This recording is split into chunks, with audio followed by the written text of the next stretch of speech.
உச்சி மயில மேகாட்டு கோவிலில கதை ஒன்று நடக்குதம்மா.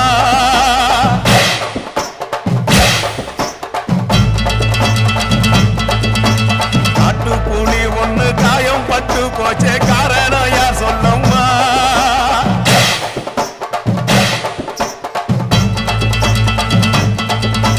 சாத்தாவோடு கையில் சத்தம் முழங்கிட தாயேடி பொங்கிடம்மா. சாத்தாவோடு கையில் சத்தம் முழங்கிட தாயேடி பொங்கிடம்மா. சூளக்காளியே அத்தா தாயே